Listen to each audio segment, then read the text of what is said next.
Hi, this is Kyle from APS, and I'm here to share with you how to measure your foot for a proper fit with sailing shoes and boots, and some of the fit tips when you're trying them on to make sure that you've got the proper fit. Now, the first thing, before you start measuring your foot, remember a couple of things, not just with kids, but even with us older folks. Feet do change size as you age. Um, it's not uncommon to have one foot larger than the other, so don't be alarmed. And when you're measuring, always go with the larger foot. And feet swell. So if you're going to take an accurate measurement, try and do it towards the end of the day when your feet are their largest.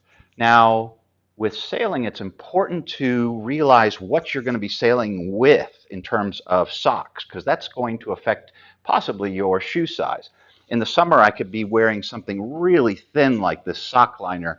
Not really going to make a difference. Protects my foot, moves moisture, but not really changing the foot size, as maybe I add a waterproof breathable like this Gore-Tex sock over top of it. I'm starting to add a little bit of thickness. This may push me up to the next size. Probably not. Maybe I'm wearing some sailing shoes or some neoprene dinghy boots, and I want to make them a little warmer, so I add a 2 millimeter thick wetsuit sock. Now I'm starting to get a little bulkier. And at the extreme, if you were doing some wintertime dinghy sailing, you may start with this sock liner and then add a nice thick insulating wool sock. And then you've got the rubber boot or a Gore-Tex boot, depending on your dry suit. You're going to put your foot in with all these layers. Now I'm up to 3 layers. And then to protect the rubber and to make it easier for it to go into my boot, I might add one of these these Lycra over socks specific to dry suits. And now I'm up to 4 layers of thickness. That could really affect my foot size. So when I go to make my measurement, make sure you're doing it at the end of the day.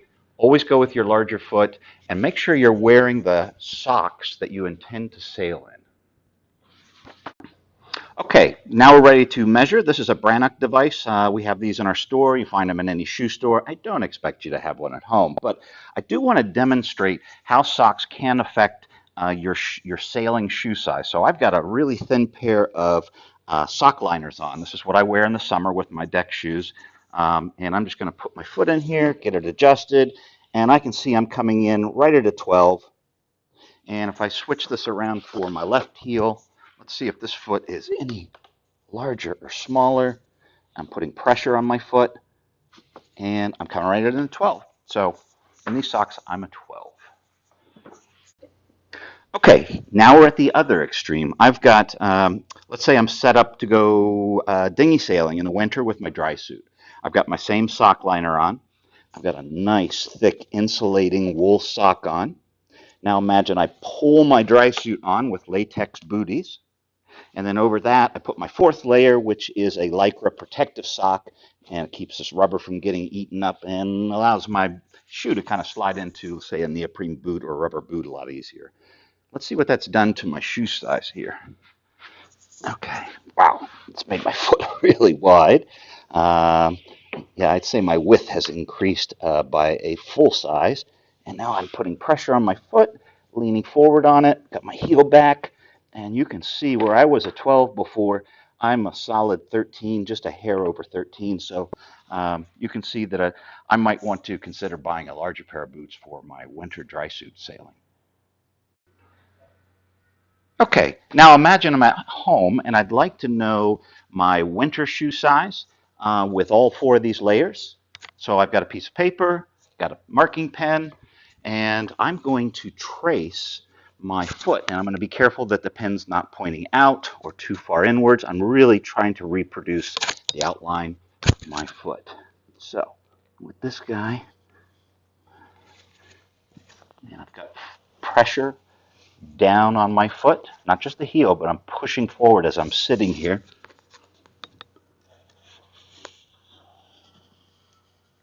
Just look straight down my foot.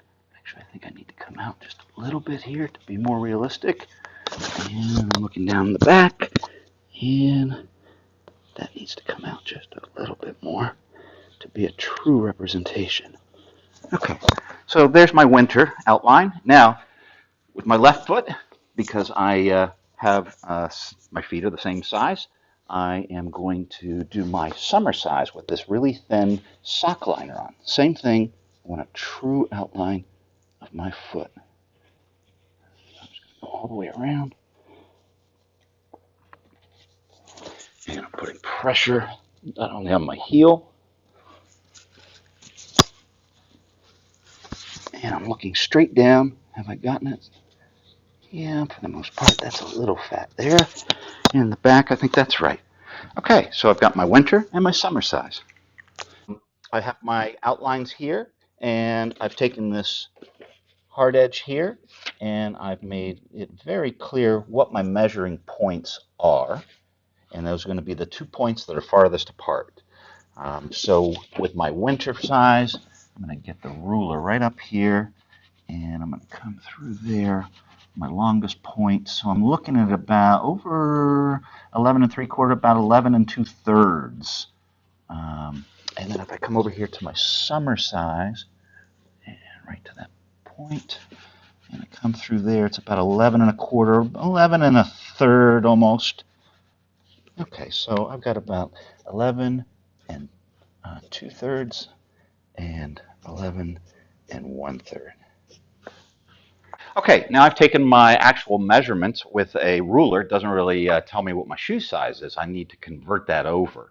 So if you visit our article on the APS Advisor, you can take a look at our chart, and down the first column has the measurement you've taken, and or you can do it in inches or some centimeters, and then it gives you a breakout of men's and women's in the US, a UK size, a European size, and a Mexican size. So for um, for my measurements, I came up with 11 and 1/3 inches, and for men's US, that's a solid 12.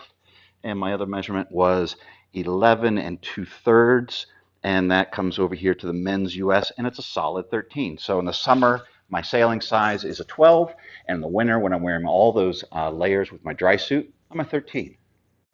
Okay, we've shown you how to determine your shoe size for the type of sailing. Let's assume you've placed your order and a box shows up on your front doorstep and you've got your new footwear. So before you head out, let's try these on and make sure you're happy with the fit. So again, put the socks on you're going to wear with whether you're with your boots or your shoes. Go ahead and put them on, lace them, tie them. And the first thing you want to do is in the shoe or the boot is you want to rock forward, and you want to make sure that this is flexing in the right spot, that's comfortable, and that it's not pinching, nor is it creating undue tightness in any one area. So if you're happy with that, the next thing is let's make sure there's enough room for your toes. So undo the laces, unzip your boot, and push your foot all the way forward until your toes are contacting the front of the boot or the shoe. And while it's there, take your finger and put it in the back. You should have a finger's width between the back of your heel and the back of the shoe or the boot, about a half an inch. And now the next thing is you want to make sure that your heel's not moving around. So go ahead and rezip, relace it, and get your foot situated and walk around. And as you're walking, you should feel your heel move a little bit in the heel cup, but no more than about a 1/4 inch up and down. You want it to stay seated so that you don't get blisters over time. Pretty straightforward in terms of fitting boots and shoes for sailing, as long as you've got the proper socks on. Okay, now getting into offshore boots, a tall boot. If you're doing blue water sailing, offshore sailing, the fit's going to be different. You're looking for a boot that you can get into easily, and more importantly, if you happen to go overboard and these boots start filling with water, you want a boot that you can get off without even having to put your hands on it. So if you can imagine, I've fallen over and I'm floating, my inflatables opened up, and I need to get these boots off because I can feel the water just going into them. I should be able to just kick them off and let them drop. So you're basically looking at least a size up in a true blue water ocean boot. For more how-tos and fit guides, visit us at apsltd.com.